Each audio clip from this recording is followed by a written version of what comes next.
Pessoal, então vamos recordar aqui da aula passada, soluções, né? Primeira coisa, isso aqui você nunca pode esquecer que não. Solução, primeiro, é uma mistura, tá? É uma mistura.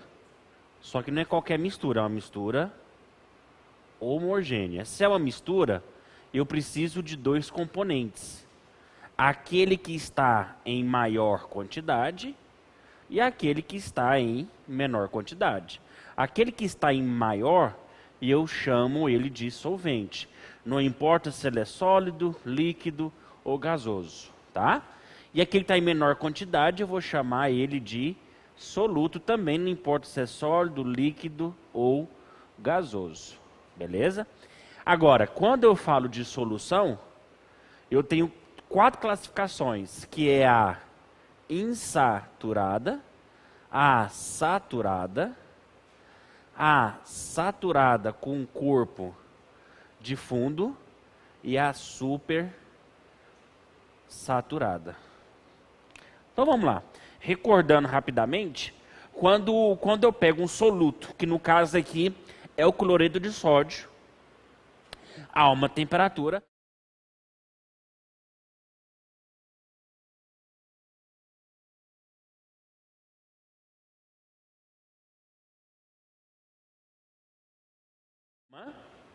tá? De água, é a mesma coisa que eu pegar 1 ml. Se eu pego 1 quilo de água, é a mesma coisa que eu pego 1 litro. Só com água isso acontece, tá?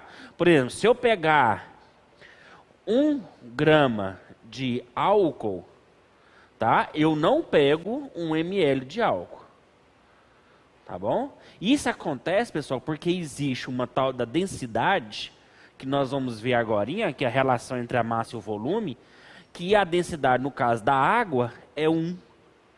Ou seja, para cada grama, 1 ml. Então, se eu pegar 1 ml de água e pesar, vai dar 1 grama. No caso do álcool, aí eu estou falando vários tipos de álcool, mas aqui, lógico, eu estou falando do mais comum, do etanol, a densidade dele é 0,8. Então, se eu pegar 1 ml, ele vai pesar menos que a água, tá? Que é 0,8. Então, fica ligado isso aí. Então, eu vou pegar 100 gramas.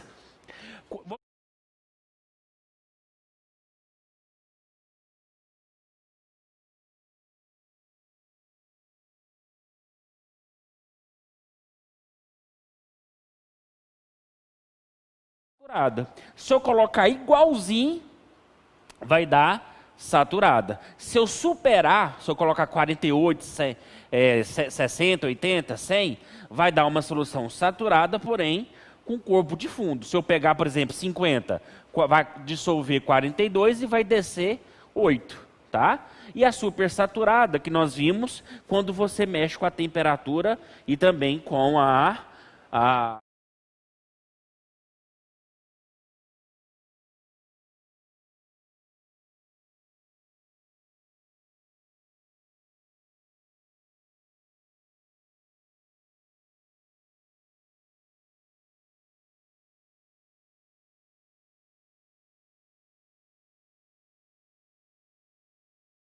fundo.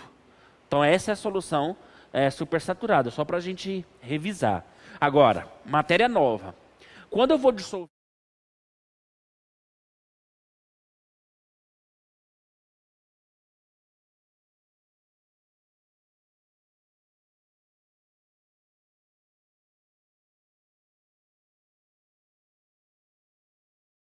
maior vai ser a solubilidade. Então, lógico, se eu pegar um copo de açúcar, um copo com água, aliás, e vou dissolver açúcar, você pode ver que a 25 graus Celsius vai dissolver muito menor, muito menos, né, do que se você tiver com água fervida. Isso a gente vê quando a gente vai fazer, por exemplo, Nescau, Toddy.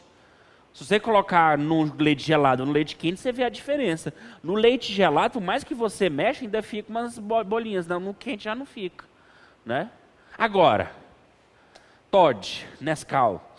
Qual que é o mais fácil? Você colocar o Nescau por cima ou o Nescau por baixo? Qual que vai dissolver melhor? Se você colocar o Nescau por baixo e o leite por cima, você pode ver que ele não vai dissolver todo. Você pode mexer, pode ser quente ou frio, tá? O certo é colocar o leite, tá? E colocar o soluto. Isso aqui é uma lógica do laboratório, tá? Primeiro você coloca o solvente. Como que eu sei que o solvente está em maior quantidade? Depois você coloca o meu soluto. Então, primeiro passo, joga o solvente. Depois joga o soluto. Sempre o menor. Por quê? Porque ele já vai caindo aqui, ó, se dissolvendo. Ele já vai caindo dissolvendo. Então, a solubilidade, pessoal, que aumenta com a temperatura, eu chamo de solução endotérmica. Agora, tem uns que abaixa, tá?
Amonia, tá? Isso aqui é amônia. Mas ele não falou isso, é nitrato de amônio. Mais a água, tá? E vai formar isso aqui, ó, NH4 mais NO3 menos. Isso aqui não é interessante, não. O interessante é o calor que isso vai gerar. Olha aqui, ele vai absorver 26,2, vou colocar até aqui, ó, ΔH é mais 26,2 quilojoules por mol, ou seja, para cada mol, ele vai absorver 26,2. Lembra lá, ó, ΔH, a gente ainda vai ver, mas vamos olhar aqui, ó. Se o ΔH for positivo, significa que o processo meu, ele é endotérmico, ou seja, significa que a minha substância absorve calor. Se for negativo, significa que a minha substância está sofrendo uma reação exotérmica, ou seja, significa que ela libera calor. É só você lembrar de exo. Exo vem de externo. Endo significa para dentro. Endoscopia, né? Coloca algo para dentro. Então, veja bem, ele precisa absorver. Então, se eu coloco o sal aqui, ele vai absorver calor da água. De quanto? 26,2. Então, a água ela vai abaixa na temperatura até congelar. Isso aqui nos estádios de futebol já...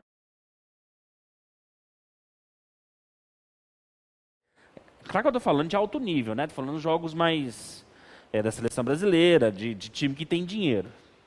Ou seja, Goiás não entra. Aí, antigamente o problema de pegar aquelas compressas de gelo é manter o gelo. Aí você tinha que colocar as bolsas de gelo no gelo. Aí você tem que ficar carregando. Hoje não precisa mais. Hoje você pega um saquinho, tipo aquele de colocar quando você tá machucado, né? Que a gente chama de bolsa, né? Bolsa térmica. Aí, cheio de água, tranquilo. E dentro aqui tem um sachêzinho aqui, ó, cheio de nitrato de amônio. Aí o que acontece? Quando o jogador se machuca, ele pega, bate assim, ó, o sachê se rompe e entra dentro da água. Quando entra dentro da água, vai ionizar isso aqui, ou seja, vai formar esses íons. Para formar esses íons, ele absorve isso aqui de calor. A água aqui fica gelo, pronto, você teve gelo de maneira instantânea. Isso já ocorre, eles estão usando essa tecnologia para poder usar em capacete, que vai ser muito bom. Né? Se você resfriar o corpo, nos Estados Unidos, no ano passado ou no ano retrasado, chegou um senhor lá, que ele estava tendo um aneurisma. Aneurisma é arrebentamento de veias, né? Então ele começa a arrebentar as veias. O problema do aneurisma é que arrebenta. Se for rápido, dá para poder consertar e tentar impedir que as outras arrebentem. Mas chega uma hora que arrebenta tantas veias. E o que poderia evitar isso aí? Hipotermia. Você colocar o corpo em uma baixa temperatura para poder exatamente... quando você coloca todo o seu corpo em hipotermia, o metabolismo, o que é o metabolismo? O conjunto de reações químicas, as reações fisiológicas que tem em todo o corpo. Então, veja bem, quando você é colocado em hipotermia, ou seja, abaixo dos 36,5, que é a nossa temperatura ideal, o seu corpo ele praticamente para. O seu coração continua funcionando, o seu cérebro continua funcionando, mas só que a atividade neural e cardiovascular, que são as principais, elas param. Esse senhor ele ficou internado uns 10, 15 dias, a 34 graus, ou seja, hipotermia, e o médico conseguiu consertar as veias. Se não fosse essa técnica, que a gente chama técnica da criogenia, ele tinha morrido, porque às vezes ia arrebentar. Ao baixar a temperatura, às vezes arrebentavam em bem menos quantidade. Isso já é estudo para missão tripulada para Marte em 2020. Né? Todo mundo sabe que para Marte é complicado, porque a viagem é 1 ano a 2 anos, dependendo do que eles vão levar. Então, qual que é o problema hoje? Você ficar confinado 1 ano a 2 anos. Problemas psicológicos. Eles fizeram isso na Rússia. Eles colocaram 5 profissionais, né? Um químico, um engenheiro, um biólogo, um médico, um psicólogo, tudo em confinamento. Depois de 1 ano, ninguém mais comia junto, todo mundo ficava no quarto, extremamente estressado. Então isso para uma viagem tripulada é perigoso. Por quê? Porque o estresse, ele garante erros, certeza, né? Não é uma dúvida, certeza que eles vão errar, talvez até em procedimentos simples. Então, qual que seria a técnica que já está sendo estudada? É colocá-los em criogenia, congelar os corpos, como aconteceu no filme. Quem já assistiu o filme Interestelar, né? Quem não assistiu, assista, é muito bom. É um filme onde eles vão procurar vida em outra terra, né, em outro lugar, em outro planeta, e eles viajam anos e anos, né, na criogenia, congelados. Depois acorda. E o bom de quando você tem congelado, primeiro porque não tem estresse. Você já acorda na sua missão. Você dorme 2, 3 anos, já acorda já no planeta. Segundo, você não precisa comer. Só soro. Né? Você tem um soro que tem todos os nutrientes. Você só faz xixi. Então, os dejetos que você libera ocupam pouco espaço. A comida não precisa ser levada em poucas quantidades. Eles reduzem de 15 toneladas para 2 toneladas.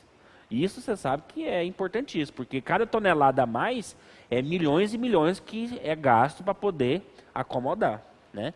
Tudo isso ao estudar a temperatura. Então, vamos fazer esse exercício aqui, ó, que é importante aqui. Ó. Vamos lá. A tabela...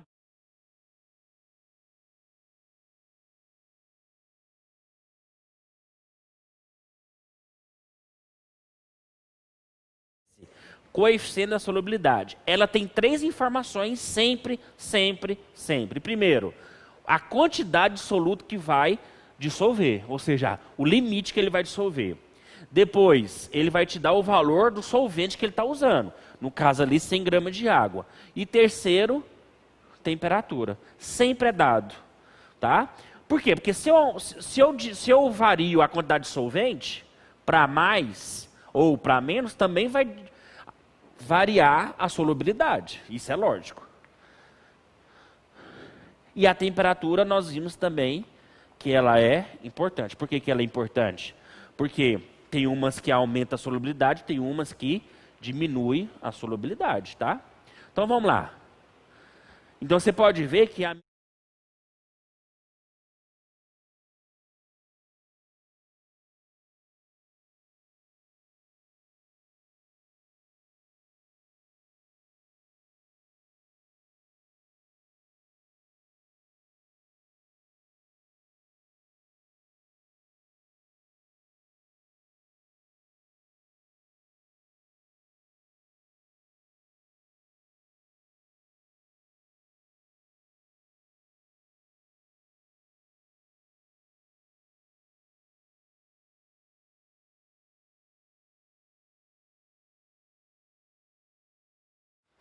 o que ele está falando para mim de solubilidade, eu preciso ter.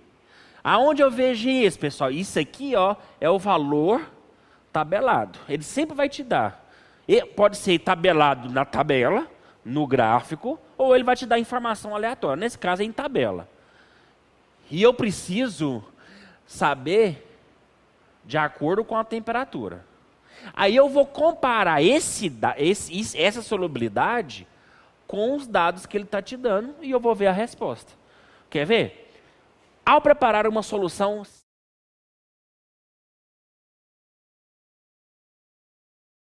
primeira coisa, eu vou ver a minha solubilidade. A minha solubilidade a 60 graus é 36.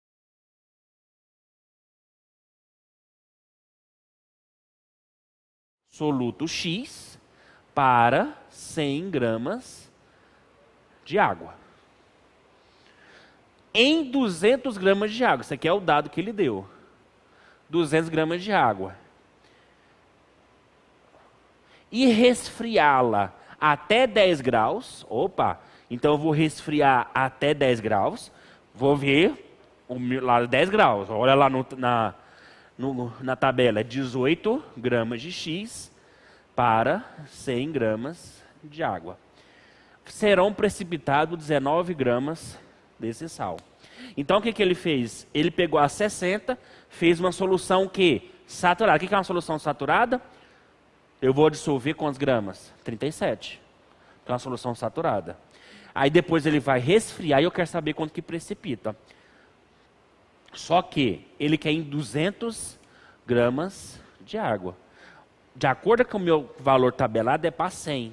Então isso aqui é fácil, ó. De 100 para 200, eu dobrei. Então eu vou dobrar aqui também. Então, vamos fazer aqui.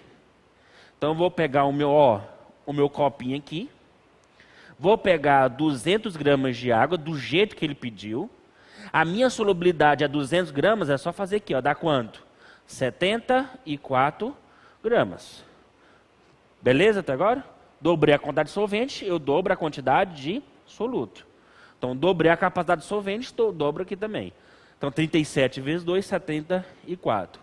Ele fez uma solução saturada. Então, o que é uma solução saturada? É uma solução onde a solubilidade é o mesmo do soluto. Então, quer dizer que ele jogou aqui, ó, o salzinho, o X, e ele jogou exatamente 74 gramas. Pronto. Fiz a minha solução saturada, usando 200 gramas de água. Aí, o que ele falou para nós? Ele resfriou de 60 graus, ele resfriou para 10 graus. Bom, continuando meus 200 gramas de água, ele não mexeu. Então, vamos para cá, ó. Se foi para 200 gramas de água, ele dobrou. Então, eu vou dobrar aqui também. Então, a minha solubilidade é 36 gramas. E quanto que tem aqui dissolvido? 74. Ó. Então, primeira coisa, ele fez uma solução saturada.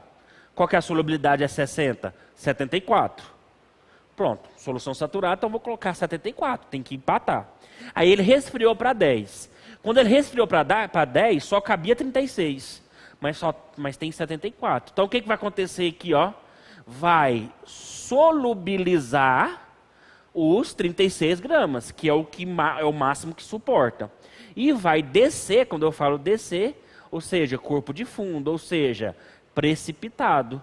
A diferença dos dois. Ou seja, 74 menos 36, né? Quanto que é 74 menos 36? Vamos fazer aqui, dá quanto? Ó, 6 não tira 4, né? Pega emprestado aqui, ó, 16, isso aqui é 30, né? 6 menos 3, 3, e aqui é 14 menos 6, 8, né? 8 mais 6, né? Ficou 38 gramas. Então, beleza. Então, precipitou 19 gramas, não.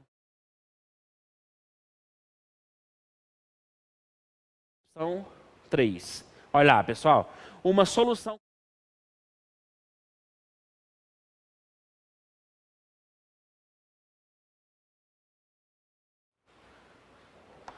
...90 gramas de sal em 300 gramas de água. Então, esse aqui é o dado que ele deu. 90 gramas do meu sal para 300 gramas de água. Pronto, peguei. A 50 graus Celsius. Opa! Então, 50 graus Celsius, eu vou ver o meu tabelado. O meu tabelado lá, olha lá, ó.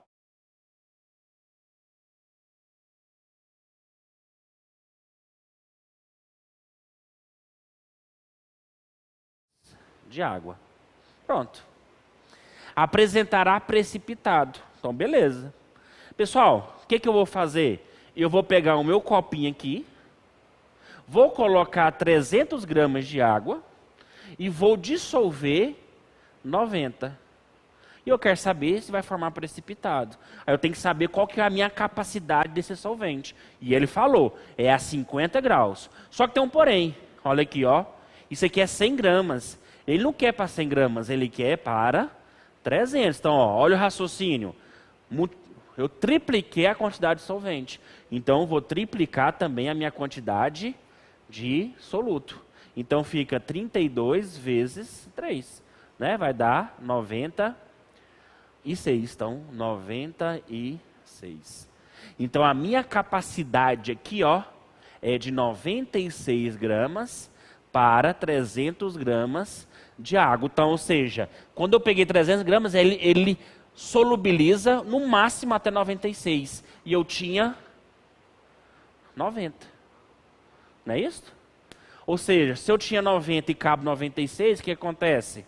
Apresentará precipitado? Sim ou não? Hã? Sim ou não? Não. Então, vamos de novo lá. Número 1, recordando. A solubilidade do sal X em água é exotérmico. Falso. Por que é falso?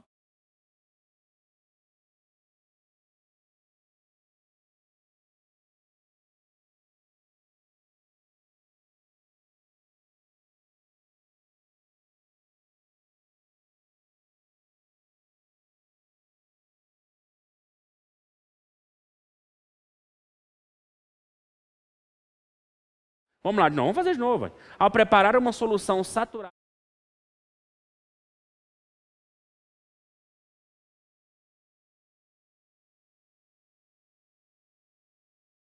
Então vamos lá, 60 graus Celsius.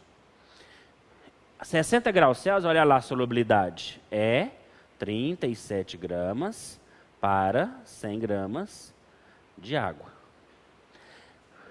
Aí ele preparou isso com 200 gramas de água. Então vou colocar aqui nos dados aqui, ó. Então a massa foi 200 gramas de água. Aí ele resfriou. Ele resfriou até 10 graus. A 10 graus, a solubilidade é 18 gramas para 100 gramas de água. Continuando. Aí, ele quer saber se serão precipitados 19 gramas de sal. Então, vamos lá. De novo, 200 gramas de água, eu vou dobrar aqui, ó, a quantidade para 200 gramas de água. Se eu dobro aqui, aqui fica... Confere os dados aí, confere para mim aí. 37 vezes 2 dá 74, não é isso? 7 mais 7, 14, isso, vai 1. Aqui, 200 gramas de água... Aqui vai, se eu dobrando, vai dar 36. 36 gramas. Pronto, ó. Já fiz o meu dado valer aqui. Agora eu vou fazer os copinhos ali, ó, para facilitar. Então, o primeiro copinho, eu peguei 200 gramas de água a 60 graus. 60, né? É. A 60 graus. Continuei com meus 200 gramas, só que a 10 gramas. A 60, a minha solubilidade foi para 74. E a 10 foi para 36, tá? Então, 74, se eu fiz uma solução saturada, como ele disse, ao preparar uma solução saturada, então quer dizer que eu coloquei 74 gramas aqui. Então quer dizer que aqui ainda tem 74. Então vai solubilizar, tá certo, 36 gramas.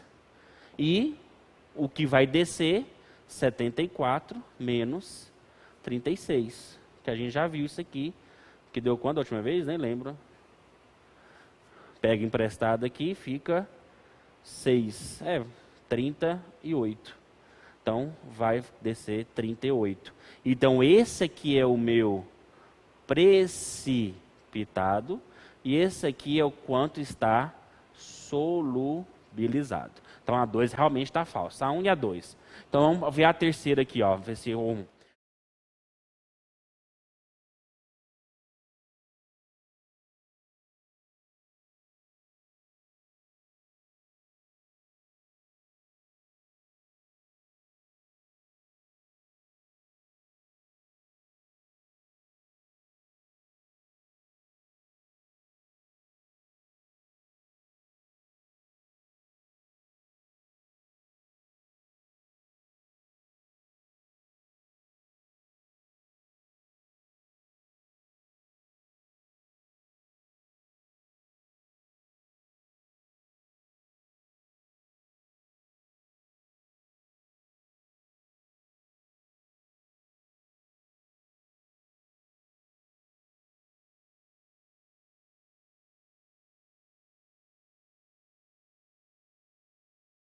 para cada 100 gramas de água.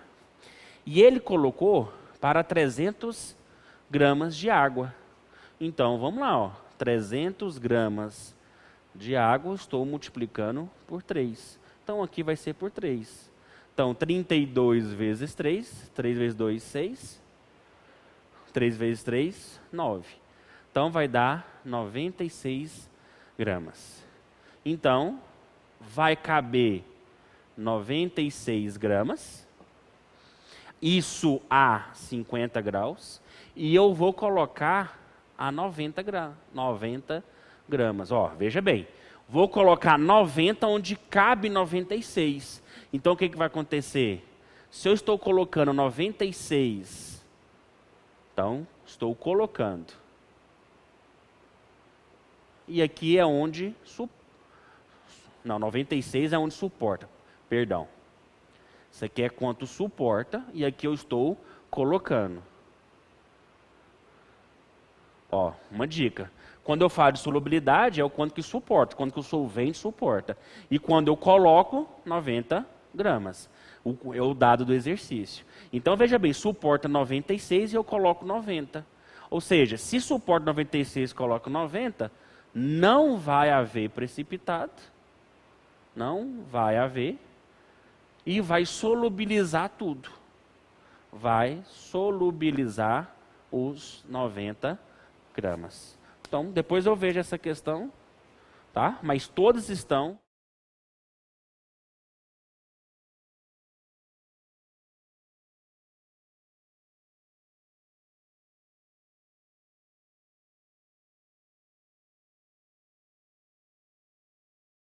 que todas estão erradas, né? Então, bora para frente. Pessoal, outra questão, ó, isso aqui é uma questão típica, é o que vai cair, tabela, e outra é o gráfico. Se cair solubilidade, ou é a tabela ou é o gráfico, não muda, tá? Então vamos ver.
Vou comparar solubilidade, que no caso agora eu não vou olhar na tabela, eu vou olhar no gráfico, com o dado que ele deu.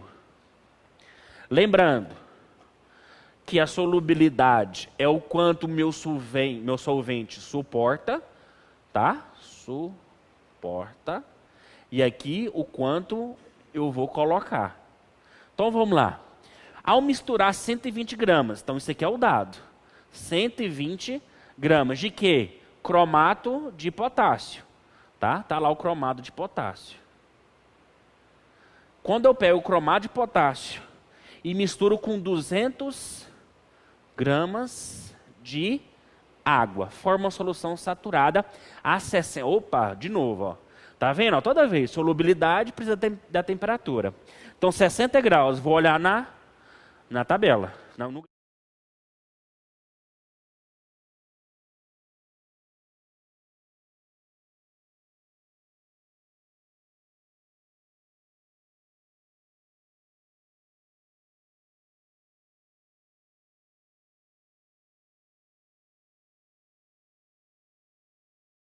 No gráfico, se você olhar lá,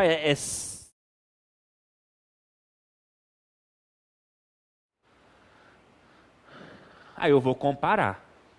Primeira coisa, eu não posso comparar porque aqui é 100 gramas, aqui é 200 gramas de água. Eu tenho que comparar valores iguais. Então, ou seja, eu vou passar isso aqui para 200 gramas. Então, eu vou multiplicar por 2. Então, aqui vai por 2. 160 gramas, tá? De sal. Beleza? Aí, beleza. Vamos colocar aqui o copinho. 200 gramas de água. E suporta, olha aqui, ó, o português ajuda aqui, ó. Ele suporta 160 gramas. Só que eu vou colocar 120 gramas. Então tá falso. Porque suporta 160, estou colocando 120, ainda cabe mais 40. Então pode colocar mais 40. Então isso aqui é uma solução insaturada. Porque o valor que eu estou colocando é menor do que a solubilidade. Então aí tá falso. Ele falou que forma uma solução.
Né?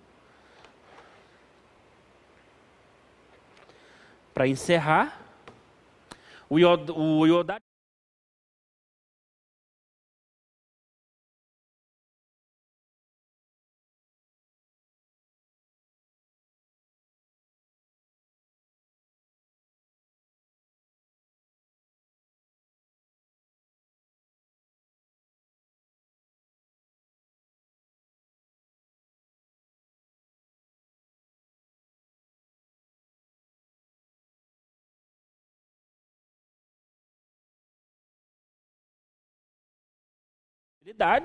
Que está na tabela, e vou comparar com o dado que ele vai me dar. Então vamos lá. Olha lá. 500 gramas de água. 500 gramas. Aí você já fica ligado. Eu já preciso transformar o que está na tabela, porque na tabela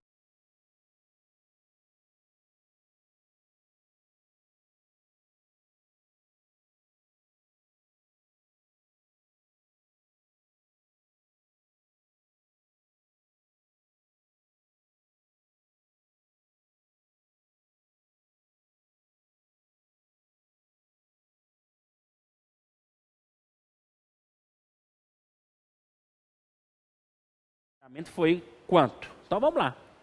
Vou pegar os dois aqui, ó. A 60 graus é 18 gramas para 100 gramas de água. E a 25 já vou colocar aqui também. 9,2 para 100 gramas de água. Já vou fazer essa conversão aqui, ó. Ou seja, eu vou aumentar para 500. Quando eu aumento para 500, estou aumentando 5 vezes. Então eu vou aumentar do meu soluto também. Então vamos lá, ó. 18 vezes 5, ó. 5 vezes 8, 40.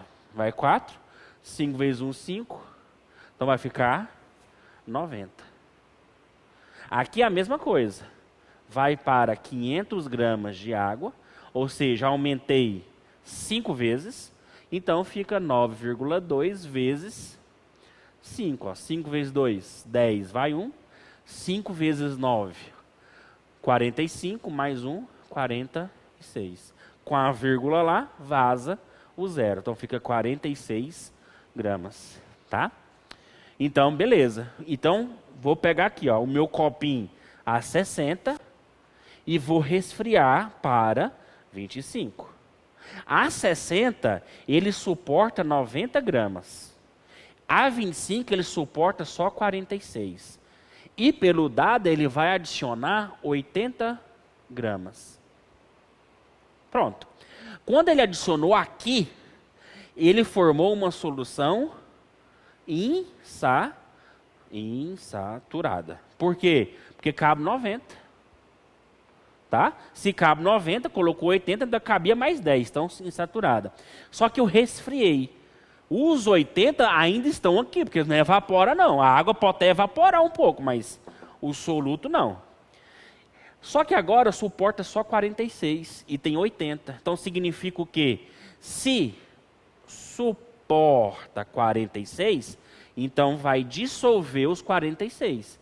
Então os 46 vai solubilizar. E o que é que vai descer? O resto dos 80. Então fica 80 menos 46, né? Pega emprestado aqui, ó, fica 7, 10 menos 6, 4, 7 menos 4, 3. Então 34 gramas vai ter que descer. Ou seja, vai precipitar. Então vai precipitar 34 gramas e vai solubilizar 46 gramas. Tá? Então esse é o tipo de exercício que pode cair para você. Tá? Vamos continuar então.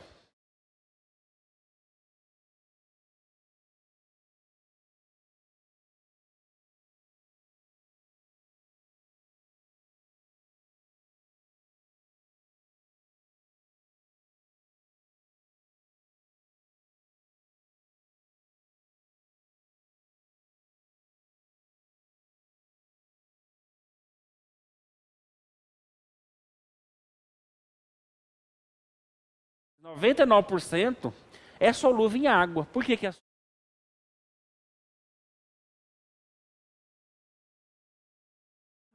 Ela é polar, então ela apresenta polos. Polo positivo e polo negativo. Professor, por que que eu sei esses polos? Eletronegatividade. Vamos lá de novo? Fui ontem no clube brasileiro e saí com a pele horrível. Então eu tenho oxigênio e hidrogênio. Então o oxigênio é mais eletronegativo. Essa parte negativa ela vai ser atraída pela parte positiva do íon. Essa parte positiva vai ser atraída pela parte negativa do íon. Tá? Então, o que vai acontecer?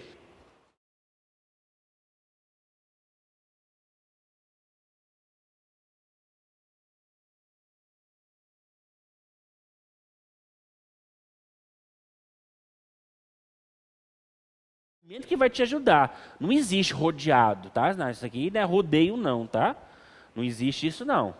E existe isso aqui, ó.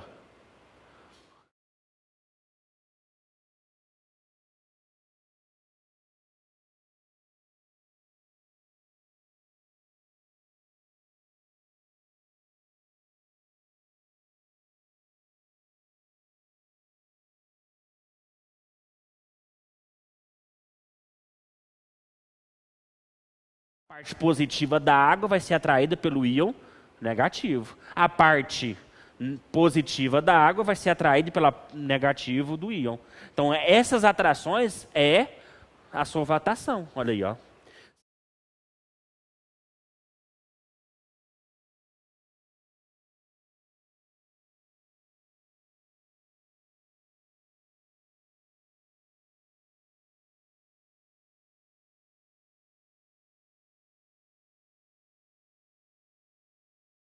Ela é muito estável.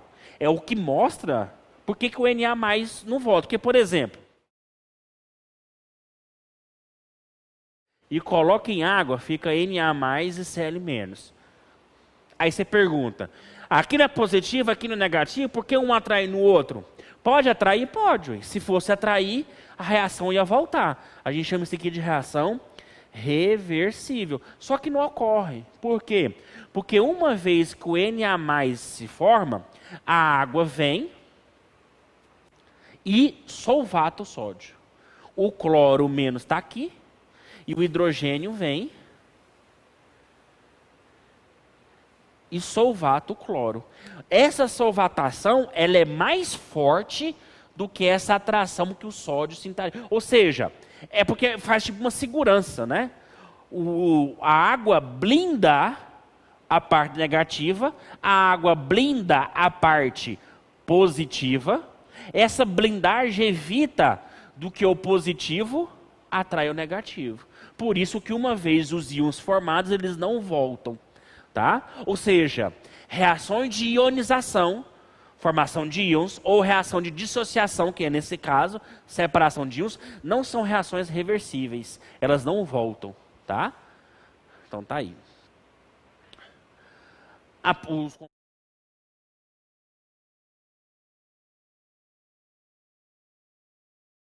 Essa solvatação. Ou seja, quando eu pego uma molécula, por exemplo, de éter, tá aqui, ó, e pego uma molécula de álcool, o álcool é solúvel, o éter não. Por quê? Porque essa hidroxila aqui, ó, vai fazer ligação de hidrogênio. Vamos lembrar, ligação de hidrogênio é o hidrogênio quando é ligado ao FON, flúor, oxigênio e nitrogênio. Então, quem tem OH? O álcool, fenol, enol. Quem tem nitrogênio? Aminas, amidas. Tá? Então, esses compostos, todos são solúveis em água. Tá? Aminoácidos, todos os aminoácidos são solúveis em água. Porque todos têm amina, que é o nitrogênio, e tem um ácido, que é o OH, né? Que é a carboxila. Nós vamos ver isso aqui ainda. Tá? Aí, ó, isso aqui faz ligação de hidrogênio. Esse O não faz não, porque não tem hidrogênio nele aqui. Então ele não tem como ele fazer não. Então quando eu comparo éter com álcool, éter não é solúvel, álcool é. Então quando tem ligação de hidrogênio, ou seja, quando tem essas hidroxilas, né, ou aminas, no caso aqui eu estou representando as aminas, elas são solúveis. Se tem hidroxila, também é solúvel. Tá? Fatores que alteram a solubilidade.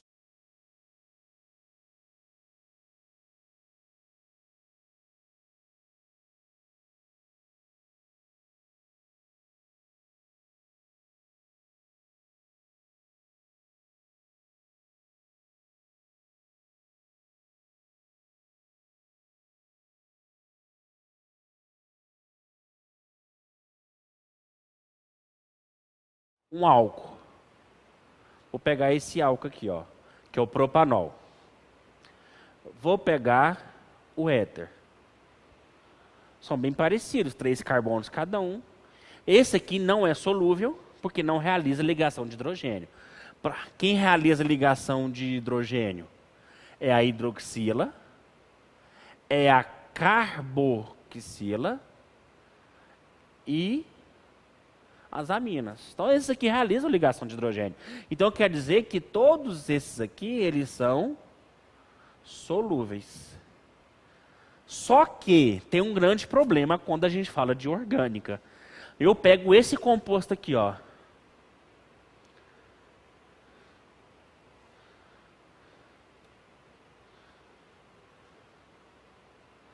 Aqui, ó. Por exemplo. Aí você fala, esse composto é solúvel. Não, o professor falou que tem hidroxila é solúvel. Sim, quando tem hidroxila é solúvel. Mas quando tem uma cadeia gigantesca dessa, pessoal, isso aqui é só carbono. Ou seja, isso aqui é só hidrocarboneto. Vamos lembrar aqui? Hidrocarbonetos são compostos apolares. Apolares não mistura com a água. É claro que se eu comparo uma estrutura desse jeito com essa aqui é sem discussão. Essa aqui não vai solubilizar em água nunca, porque ela é totalmente apolar. Ela totalmente, não existe nenhuma parte dela polar. Então ela não vai misturar de jeito nenhum com a água. Agora, quando eu pego isso aqui, a extremidade dela, ela é polar. Agora, eu vou fazer isso aqui, ó. Ó, bem parecido, só que uma cadeia menor. Vamos contar com os carbonos aqui, ó. 2, 3, 4, 5, 6, 7, 8, 9, 10, 11, 12, 13, 14. Então, aqui tem 14 carbonos. Aqui, 3, 4, 5, 6, 7, 8. São 8. Aí eu pergunto, quem é mais solúvel? Então, primeiro, vamos lá, olha a ordem de raciocínio. Primeiro, se não tem hidroxila nem amina, é indiscutível, não mistura com a água, não solubiliza, porque é apolar. Apolar não mistura com coisas polares. Isso aqui misturaria com graxa, por exemplo. Né? Com graxa, com gasolina, com benzeno, com hexano, aí misturaria. Aqui, eu não posso falar que ela é totalmente insolúvel. Quando eu comparo esses dois, com certeza esse aqui é mais solúvel do que esse. No sentido de que, se eu pudesse desenhar um copo d'água e se eu pudesse visualizar a molécula, seria mais ou menos assim, ó. A parte da carboxila estaria para dentro da água, solubilizando, e o resto da cadeia estaria para fora da água. Por quê? Porque essa parte polar, ela vai solubilizar com a água. Essa parte que é apolar, não solubiliza com a água. Resumindo o raciocínio aqui, o tamanho da cadeia interfere na solubilidade. Quanto maior a cadeia, menos vai ser solúvel. Beleza? Então, por que que esse composto aqui é mais solúvel? Porque a cadeia ela é menor. Tá? Essa aqui, eu não posso comparar com essas duas, porque essa aqui é um hidrocarboneto, isso aqui é um ácido carboxílico. Eu não posso comparar duas coisas diferentes. Se eu comparo duas coisas diferentes, o raciocínio é diferente. Agora, eu estou comparando duas cadeias muito parecidas. Só que eu tenho que saber a diferença o que tem nas duas. O que difere das duas? A quantidade de carbonos. Então, essa aqui é mais solúvel. Por quê? Porque a parte apolar dela é menor. Então, logo, a solubilidade dela é maior. Então pega aí. Soluções concentradas de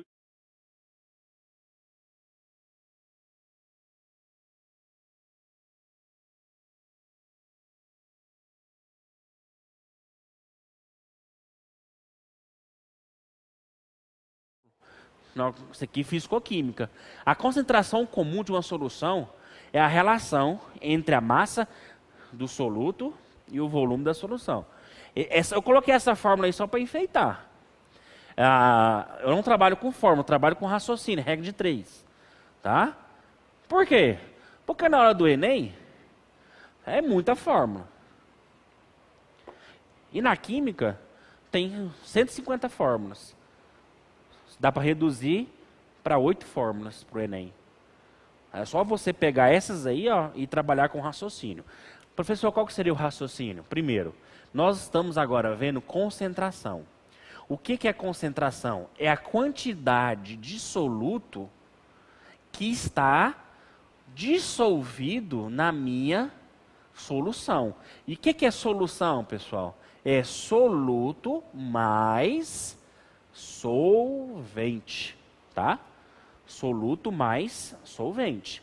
Então, veja bem, se eu pego uma concentração 2 gramas por litro, pego outra concentração 10 gramas por litro, tá aí. O que significa isso aqui? Primeiro, vou chamar isso aqui de concentração 1, concentração 2. Na concentração 1, eu estou falando que 1 litro de quê? De quê? De quê? De solvente? Não, tá? Olha que a concentração é soluto, solução. Então eu vou colocar aqui, ó. Olha o raciocínio. Soluto, solução. Não existe solvente não, tá? Solvente é a somatória junto com soluto na solução. Então 1 litro de quê? De solução para o quê? 2 gramas de soluto. Todo mundo sabe, 2 gramas por litro, 1 litro tem 2 gramas. 10 gramas por litro, 1 litro tem 10 gramas. Então, 1 litro de solução tem 10 gramas de soluto. Ou seja, a minha referência aqui, ó, de volume é sempre 1. Tá, ó, referência. Vou colocar aqui, ó. Isso aqui é importante para a regra de 3, hein? A minha referência do volume é sempre 1. 1 o quê? Aí depende do exercício que ele vai te dar, ué. Pode ser 1 ml, pode ser 1 litro, pode ser 1 centímetro cúbico. Pessoal, o que é centímetro cúbico?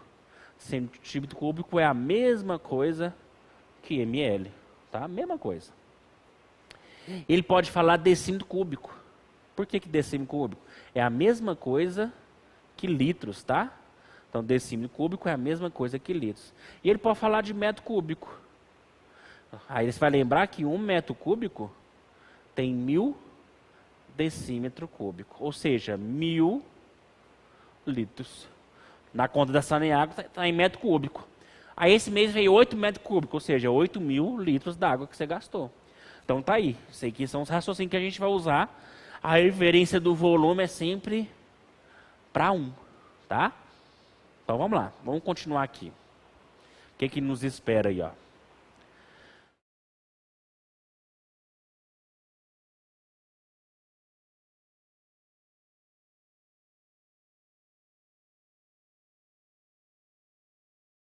É 60 gramas por decímetro cúbico.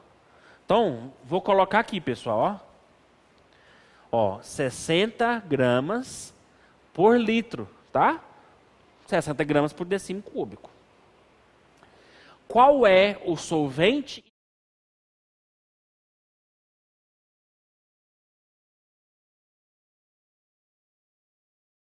Vamos lá aqui responder. Letra A. Quem é o solvente? Quem é o soluto?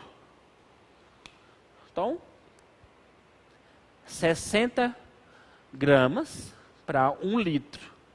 60 gramas para 1 litro, quem é maior? 1 litro ou 60 gramas? 60 gramas. Ou 1 litro. Vamos pegar aqui? 1 litro tem mais ou menos, isso varia de substância para substância, mas 1 litro tem mais ou menos 1000 gramas. Eu estou colocando a referência como água. Tá? Ô professor, por quê? Porque olha lá, ó, presta atenção. Ele colocou o NaOH aqui. Né? Vamos lembrar? Aqui significa aquoso. Ou seja, em água. Né? Então, o que ele falou para nós? Que é 60 gramas de quem? Do NaOH para 1 litro. 1 litro é 1000 gramas. De quê?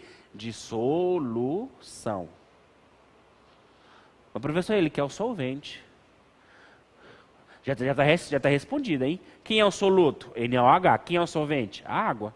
Só quero saber a quantidade aqui, ó. Quer ver a quantidade? O que é solução? Solução, ó, é soluto mais solvente. Solução deu quanto? 1000 gramas. O meu soluto deu 60. Pronto, eu acho agora o meu solvente. Então, o meu solvente, aqui, ó, vai dar 1000, né? Então vai ficar 940 gramas. Tá aí, ó. Tá? Então, o solvente é água.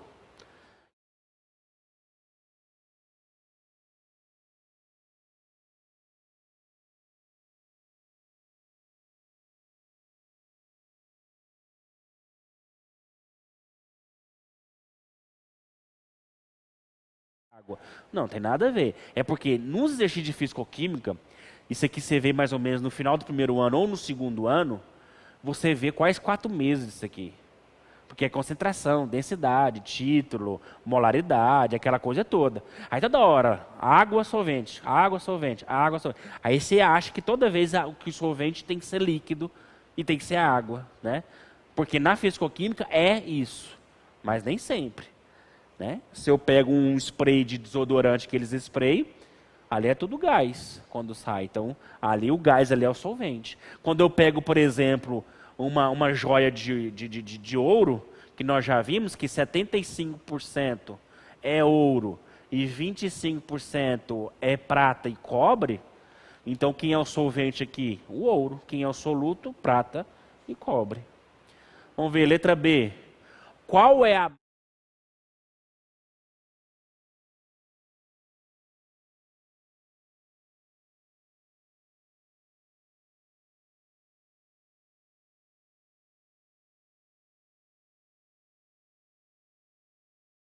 Importante, quem tem dificuldade em cálculo, é importante você tirar os dados bonitinho. Ó. Primeiro, ele quer saber a massa do soluto.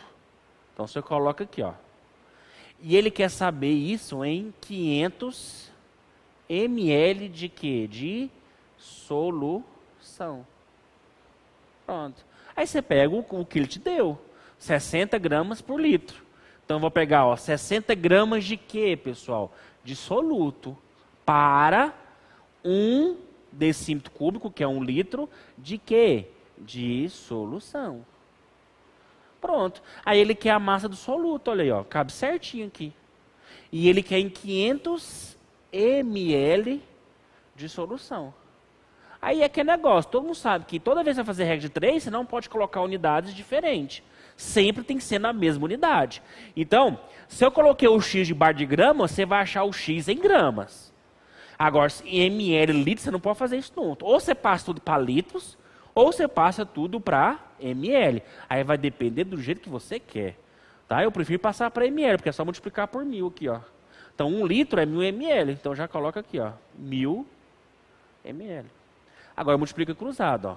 1000 vezes x e 500 vezes 60. Ó, 3 zeros com 3. Então fica 5 vezes 6. 5 vezes 6 dá 30. 30 gramas de quem? Do soluto. Pronto. Né? Isso é lógico. Né? Se eu tenho 60 gramas para 1 litro, para meio litro eu vou ter a metade. Isso é lógico. Né? Mas é só para fazer um dado. Agora ele quer o contrário.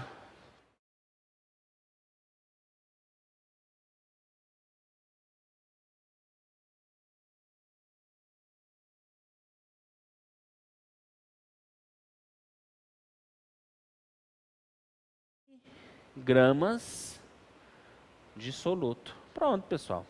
Ele quer esse volume em ml.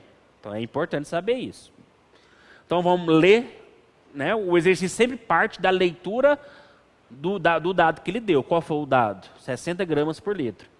Então, ó, fica 60 gramas do meu soluto para 1 litro de solução.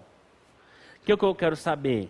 Em 15 gramas de soluto, eu quero o X. Só que esse meu X, eu quero saber em ml, tá? Então, mesma coisa. Tem que passar para tudo para ml ou tudo para litros. Eu vou passar para ml. Porque nesse caso aqui, eu tenho que passar para ml porque ele quer a resposta em ml. Então, fica 60 vezes x, 60x, e 15 vezes 1000, dá 15.000. Então, x é igual a 15.000 dividido por 60, né? Tem resposta aí? Não, né? Então, vamos fazer aqui. Então, 15.000 dividido por 60 vai ficar, olha o volume aí, 250 ml. Que também é lógico. Por que que é lógico? Porque 15 é a metade de 30, que é a metade de 60.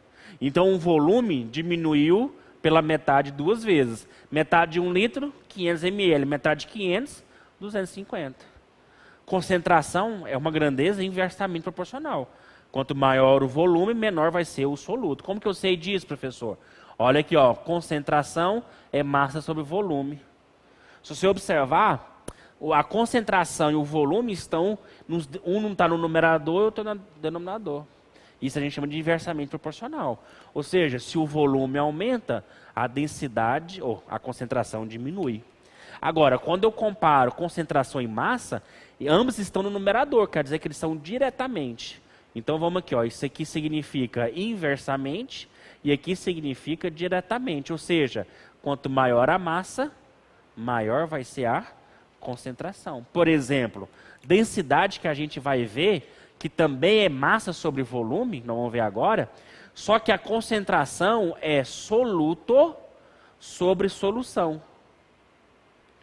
Agora, a densidade, tudo é solução. É a massa da solução, ou seja, solvente mais soluto, em gramas, dividido pelo volume da solução, ou seja, soluto mais solvente em ml ou litros. Né? Por exemplo, no Mar Morto. O Mar Morto, primeiro, a quantidade de sal é tão grande que não existe vida marítima lá. Não em tamanhos, né, tipo um peixe, não. Bactérias, isso aí existe lá. Mas quando a gente fala ser vivo mesmo, né?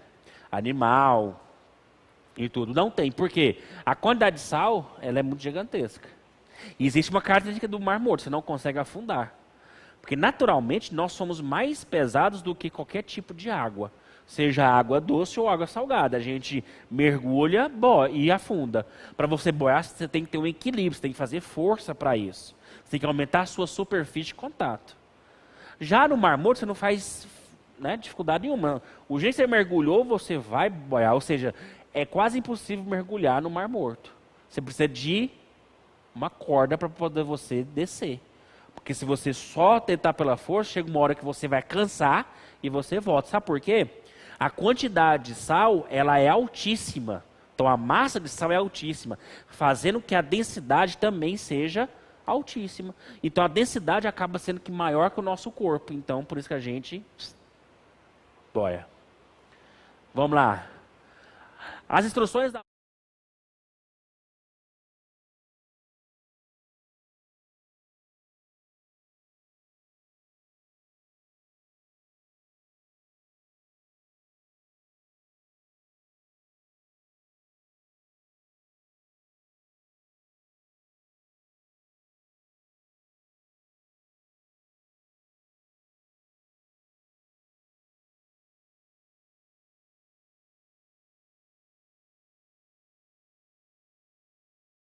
problema aí, ó.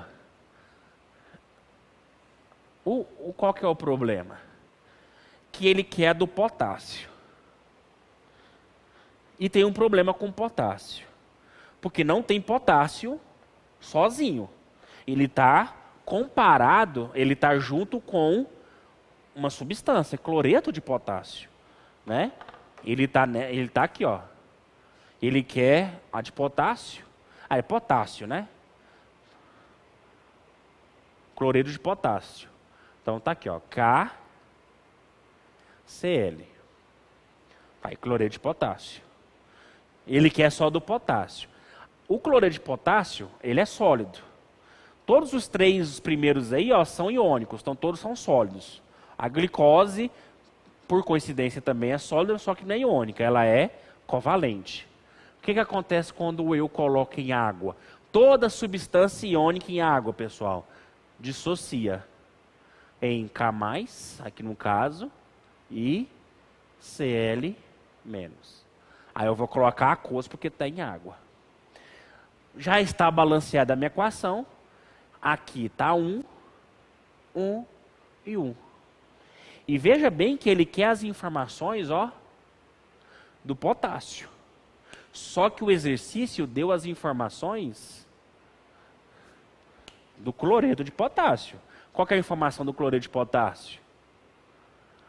A informação do cloreto de potássio é 75 miligramas para quanto de água? Para 500 ml de água. Né? Isso aqui é concentração, pessoal? Não é, tá? Para ser concentração, o volume tinha que ser quanto? Olha a referência, tinha que ser 1. Isso não é concentração, isso é um dado que ele deu. Ele falou que se eu pegar meio litro dessa garrafinha, eu vou ter 75 miligramas de cloreto de potássio. Só que ele quer a concentração do potássio em miligramas por litro na solução preparada segundo as instruções. Pessoal, a proporção aqui, ó, entre o cloreto de potássio e o potássio, que é o que ele quer, porque ele deu essas informações para o cloreto de potássio, mas isso aqui é fácil, a proporção é de quê? É de 1 para 1. Não vou falar de mol não, tá, pessoal? Isso aí é lá para frente. Mas é importante saber que a relação é o quê? De 1 para 1. O que significa isso, pessoal? Que tudo que eu achar para cá, vale para cá e vale para cá. Porque a proporção é de quê? De 1 para 1. Agora, se for 2 para 1, 3 para 1, aí não dava nem para fazer esse exercício agora. Aí eu tinha que ver mol antes. Ou seja, se eu achar aqui, eu acho aqui. Por quê? Mesma concentração. Mesma proporção. Então vamos lá. O que ele quer saber? Miligramas por litro, pessoal. E quais os dados que ele deu? 75 miligramas em 500 ml. Aí é fácil. 75 miligramas de potássio. Eu posso falar isso agora. Por quê? Por que eu posso falar? Porque esse 75 também vai ser aqui, porque a proporção é de 1 para 1, então eu posso fazer isso. 75 miligramas de potássio está presente em 500 ml. Só que ele quer miligramas por litro. Primeiro, já está em miligramas aqui, então eu não preciso fazer nada. E ele quer para 1 litro, aí eu preciso fazer. Né? Aí, se ele quer por litro, eu sou obrigado a transformar esse 500 ml por litro. Aí é fácil, né? Só dividir por 1000. Então fica x é igual a 75 dividido por 0,5. Vai dar 150. 150 miligramas por litro, tá? Beleza? Ou seja, você tem 150. Fazer duas perguntas aqui para vocês. Primeira pergunta. Em 1 litro, eu tenho 150 miligramas. Vou beber meio litro certinho. Meio litro. Foi 75 miligramas de potássio? Bebi só meio litro. Ou seja, ali eu tenho 500 ml. Se eu pegar metade, 250 ml, vai vir a metade desses componentes para o meu copo. Ou seja, 30 e pouco, 70 e pouco, tal, 5. Verdadeiro ou não? Falso, tá, pessoal? Se eu pegar metade do volume, não significa que venha a metade dos solutos. Grave isso aí. Segundo, isso aqui é curiosidade, isso aí não cai não. Já viu que toda grandeza, o que é grandeza? É o senhor, professor. Não, eu sou outro tipo de grandeza. A grandeza é algo que mede alguma coisa. Massa, tempo, força, velocidade, calor, energia, tudo que mede alguma coisa.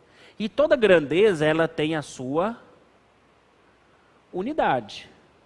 Essa grandeza, ela pode ser escalar ou ela pode ser vetorial. Se eu falo que ela é escalar, porque ela só depende do valor. Por exemplo, massa. Se eu pesar esse celular assim, assim ou assim, vai dar a mesma massa. Não importa qual. Agora, se é um vetor, é porque além do valor, também depende da direção e também depende do sentido. Quando eu falo direção, eu estou falando de horizontal ou vertical. Quando eu falo sentido, para a esquerda, para a direita, subindo, descendo. A força, por exemplo, é uma grandeza vetorial. Se você pegar a porta e abrir pela fechadura, facinho. Agora tenta abrir do outro lado. Lá perto onde está a parede. Você não vai conseguir tão fácil. Vamos pensar trocando roda. Já viu que a chave de roda de um caminhão, ela é grande. Tem umas que chegam ao tamanho dessas 3 mesas aqui, ó. Por quê? Porque quanto mais longe eu tiver do parafuso, mais torque, mais força eu vou dar. Ou seja, então eu vou fazer menos força. Então a força é uma grandeza vetorial. E toda grandeza, ela precisa da sua unidade. Aí você pode perceber que existem algumas unidades que são minúsculas. Segundos, quilos, metros.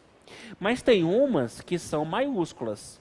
Newton, joule, coulomb, que mais? Aqui, calorias, né? Calorias e joules é a mesma coisa.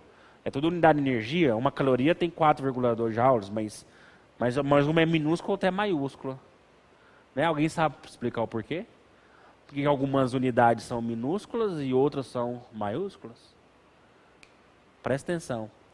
As maiúsculas porque são homenagem a cientistas. Newton, Joule, Coulomb, tudo isso é cientista. Então, quando você vê uma unidade em maiúscula, você tem que saber 2 coisas. Primeiro, é um cientista por trás. Segundo, não está no sistema internacional. Porque, por exemplo, o que é força? Massa vezes aceleração. A massa no sistema internacional é quilos. E a aceleração, metros por segundo ao quadrado. Então, a unidade de força é quilo vezes massa por segundo ao quadrado. Esse é um sistema internacional. Por exemplo, corrente elétrica. Corrente elétrica é a carga dividido pelo tempo. A carga é Coulomb. E o tempo é segundo. Então, a corrente é Coulomb por segundo. Mas por que aqui é chamar de Newton e aqui é chamar de Ampere? Homenagem ao cientista. Então, 2 coisas. Letra maiúscula, cientista. E não está no sistema internacional. Então, se perguntar, Joule está no sistema internacional. Joule não está no sistema internacional. Por exemplo, como que eu calculo energia cinética? Massa, velocidade ao quadrado sobre 2. Energia é Joule. A massa, quilos. Velocidade, m barra s, tudo isso ao quadrado. Dividir por 2 não entra na unidade, porque 2 não é unidade. Aí, vamos lá, quilo, metro ao quadrado, s ao quadrado, s ao quadrado. Essa é a unidade de energia. Quilo vezes metro ao quadrado sobre s ao quadrado. Entendeu? Então, só para aumentar aí, ó. Agora vamos encerrar fazendo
Então aqui, ó, opção 1. Vamos fazer aqui, ó. O que ele falou no exercício? Que é 22,1 miligrama. Pessoal, vamos lembrar? Quando é concentração, é soluto para 1 litro. 1 litro de quê? De solução. Toda a concentração, tá, pessoal? Mol por litro, título, é sempre soluto, solução. Soluto, solução. Grava aí. Aí ele quer para 500 ml.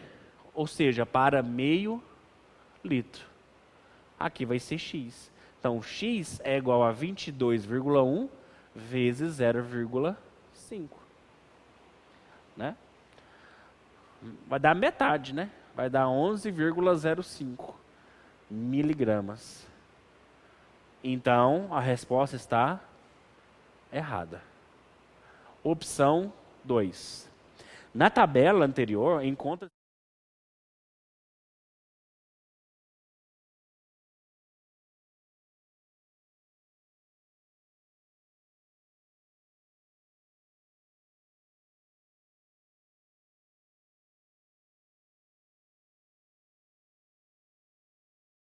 É importantíssimo, porque toda vez cai bicarbonato de sódio. Tá? É um sal. Como todo sal, ele vem de uma neutralização entre ácido e base. Vamos lembrar aqui, ó. Quando um ácido reage com uma base, ele forma sal e ele forma água. Se você tiver excesso de ácido, quer dizer que o meu sal ele vai ser ácido. Ou seja, com hidrogênio a mais. Se a base tiver em excesso, vai ser um sal básico. Ou seja, com OH a mais. Então eu posso afirmar que o bicarbonato de sódio, ele é um sal ácido.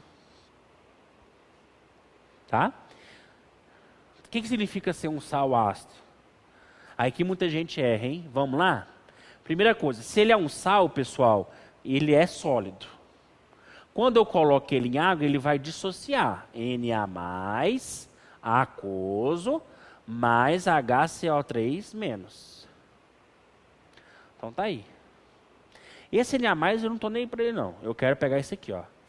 Esse aqui, pessoal, ele continua a brincar aqui, ó. Ele continua reagindo com a água.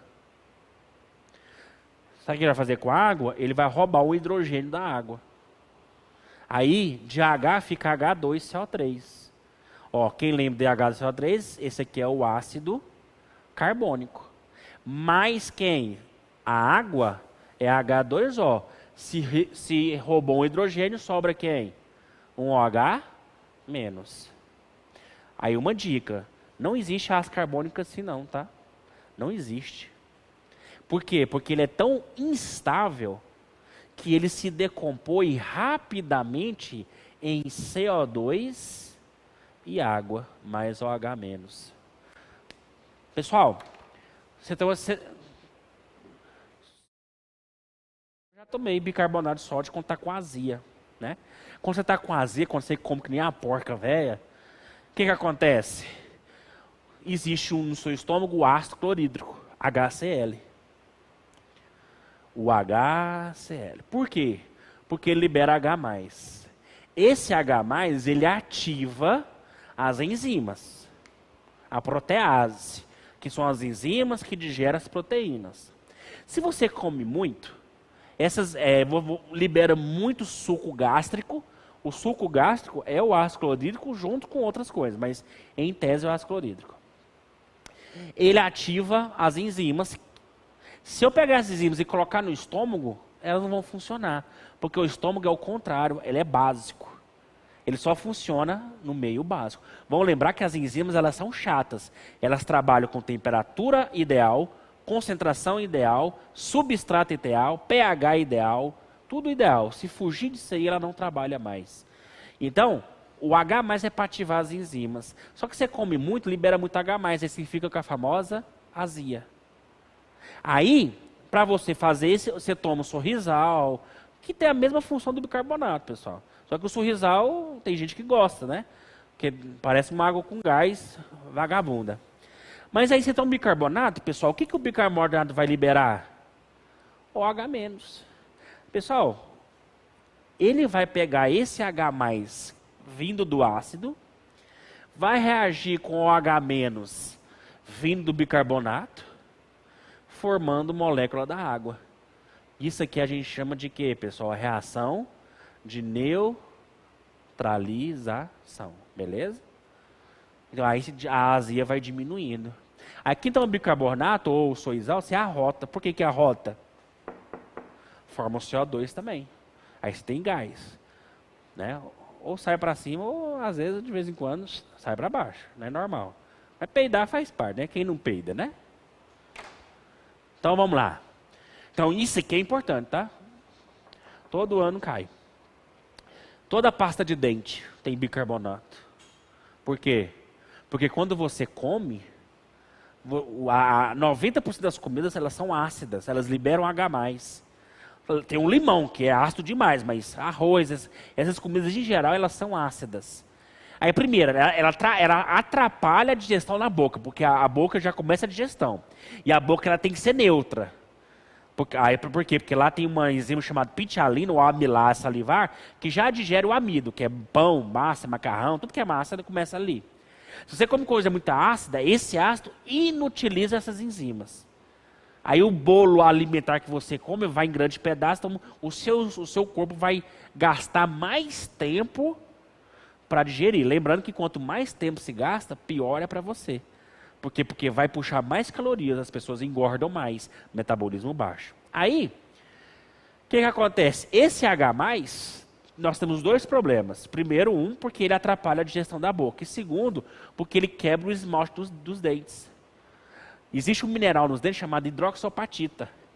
Esse H+, que vem da comida, ele quebra o esmalte. Aí o seu dente vai ficando sem o esmalte. Se fica sem o esmalte, ele fica escuro, que é o tártaro, aquelas manchas mais pretas. Por isso que toda parte de dente tem bicarbonato de sódio. Para quê? Para pegar o OH-, neutralizar com os H+ da comida e ficar legal. O flúor, que é adicionado, é para cárie.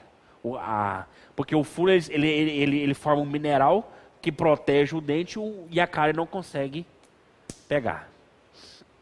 Vamos lá. Na tabela anterior encontra-se informações referentes ao metal de transição. Falso, pessoal. Nenhum desses aqui é metal de transição, não. Não. Família 1A, 2A, 7A, 7A. Nenhuma é de transição, não. Tá? Transição seria o quê? Ferro, cobre, né? Ouro, platina. Essas coisas não tem. Né? Excesso do ferro. Ferro e zinco sempre tem. Né? E lembrando, pessoal, que a água não tem gosto. Sim, água pura, H2O. A água pura não conduz corrente elétrica, é isolante. Se o senhor encher isso aqui de água e colocar 2 fios, colocar minha mão, você não leva choque. Tá? Agora, a água mineral, sim, porque ela tem esses minerais. O cloreto é Cl-, o fluoreto é F-, o potássio é K+. Então, a água mineral, ela conduz corrente elétrica e a água mineral, o gosto da água mineral é de acordo com os metais que tem. Né? Se tiver muito ferro, ela vai ter um gosto. Se tiver muito zinco, vai ter outro gosto. E assim sucessivamente. Opção. Então, a 2 está falso. Opção 4. Pessoal, na opção 4, uma pessoa que ingere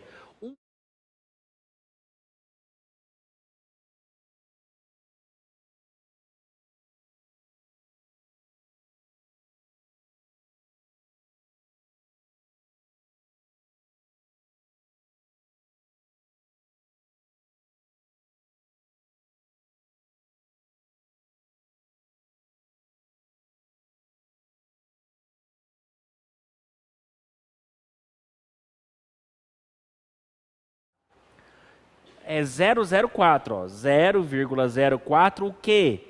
Miligrama para 1 litro. Então vamos lá. Agora é só fazer conta. Ele quer em 300 ml.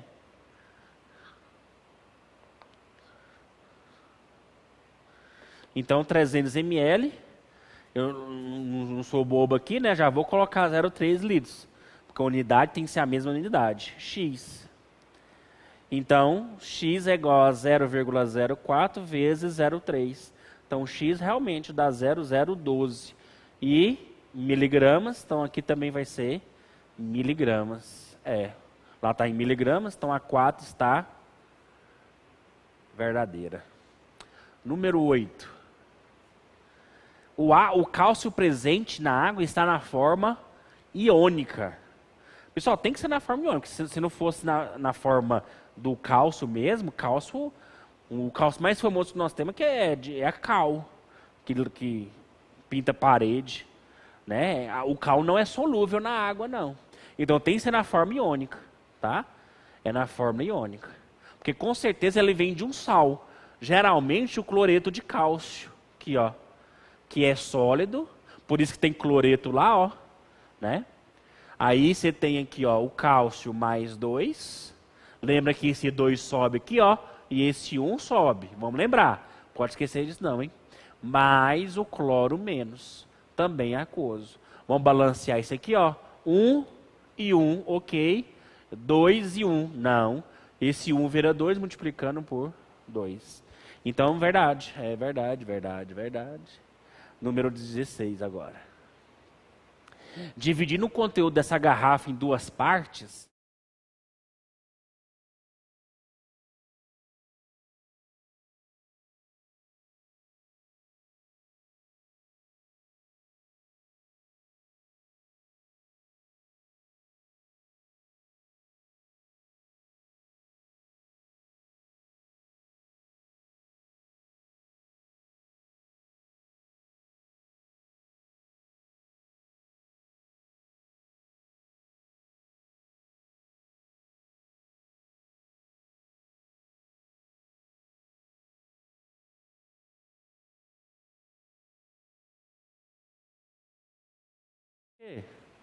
Vamos lembrar aqui, ó. Vamos lembrar, aqui, ó. O que é concentração?